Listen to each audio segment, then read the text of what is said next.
tracking these storms from the Severe Weather Center. Let's head over there right now to see what the status of these storms is, Matt. Well, the good news, guys, is our severe thunderstorm warnings have been allowed to expire, but we are starting to get some weather pictures, and definitely very impressive as the storm was approaching Killeen. This was from Ray Waters. You see the lightning strike there, very heavy rainfall, and that shelf cloud. We showed that on the sky cam there.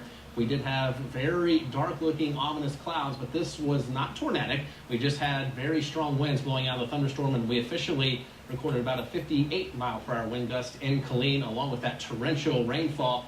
But a lot of that water has run off now, so hopefully a lot of Killeen is safe to travel in once again. Now let's take a look at our tornado predictor, Max. We do have a strong line.